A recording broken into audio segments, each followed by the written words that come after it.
Today I want to talk about things that I wish I knew before I started my flight training. And since I like things straight to the point, let's get right into it.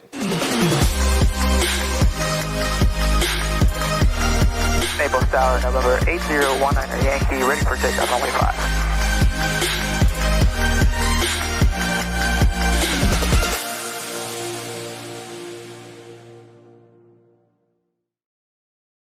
I would say the first thing that you need to understand is that you don't need to get into massive debt to start flight training. When I used to work as a flight instructor, I actually saw a lot of people get into debt, going to flight schools like ATP. Some people even ended up going to college like Embry-Riddle, and you're talking about like $200,000, $300,000 in debt when you're going for your degree plus your flight training. Here's how I did it, for example. So I actually took the 61 route because it was more flexible. It allowed me to fly when I could because obviously I was working at the time, literally 3 jobs in order to afford flight training. Now the thing is, the jobs that I was working at the time weren't paying that much, so I needed actually 3. But to give you an idea, I actually spent about 35 to 40 grand in my flight training to get to the point that I am right now, which is flying a Lear 45. I don't want you to get scared or get intimidated when you hear people, flight training is expensive and this and that. No, just take that out of your mind. If you want to do it, I'm pretty sure you can find a way. The main point is that if you go Part 61 flight training, which means you rent an airplane, you find an instructor, it actually can cost you a lot less than if you go to a 141 or even to college. Here's the second thing that you should know. When you go to a flight school and you're looking for a particular flight, well, actually, you don't even look for a flight instructor. They just assign you a flight instructor.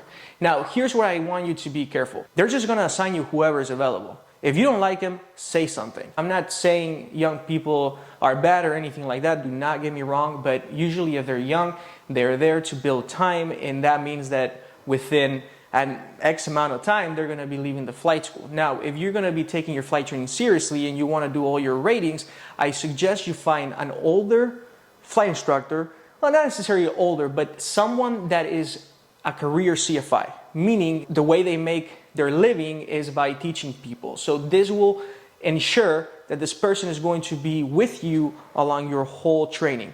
And in my opinion, that is the best thing you can do, because when you go from one flight instructor to another flight instructor, they have different styles and things can be missed. One instructor is going to teach you one way, then the other one is going to teach you a different way. So that would be my biggest suggestion. I get it. You're probably excited to get into flight training and you're probably just going to go with the first flight instructor. Actually sit down and talk to them, ask them questions like, how many hours do you have? When are you going to be leaving? Or what are your goals?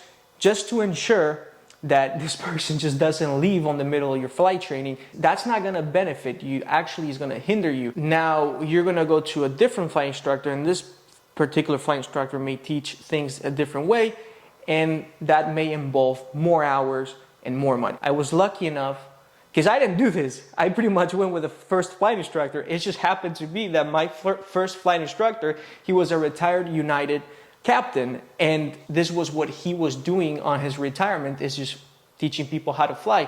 And I was able to do all my ratings, private pilot, instrument, commercial, CFI, with him, and that was amazing.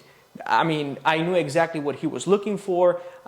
He was actually strict, which I love that, and it worked out for me, and I think it will work for you as well. And this is really important, okay?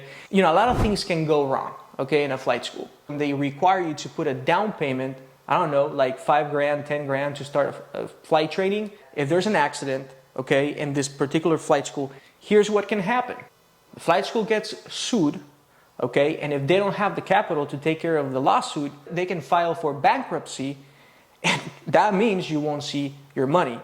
And I've seen this happen. Usually Part 61 flight schools, they're not gonna require that because they're flexible. So you can fly whenever you can and you pay when you fly. But 141 schools, they actually may require this. In that case, just understand that that risk is there, and maybe instead of putting a larger sum, just put a little bit less money. That's how I would go about if you decide to go Part 141. Now, the other thing I want to talk about is I love my job, okay? But I feel like the real joy, is in the flight training. In those moments that you were struggling, you were, paying, and you were passing all your knowledge tests, your check rides, and you have all this stress, and it's just like, I remember those days. That was like truly the best time ever. And I only realized that once I achieved what I wanted. My biggest recommendation to you is, I understand it's not easy. If it was easy, any monkey would do it. Just please enjoy the process, because once you get into the top, it's just gonna be like another job, So just enjoy it as much as you can, every single moment. Just cherish that. It's funny, sometimes I have friends or people tell me, wow, Alex, you're flying Learjet, this and that, and wow, it's freaking awesome. And they're actually also doing flight training, and all I tell them is the same thing. Just don't look at what I'm doing. Just enjoy the process. Enjoy it. That's where the joy is. So these are a couple of the things that I wish I knew before I started flight training. If you like the content, I would really appreciate a thumbs up. And also consider subscribing if you like topics that are related to flight training, business and aviation, and travel. And I will see you in the next video.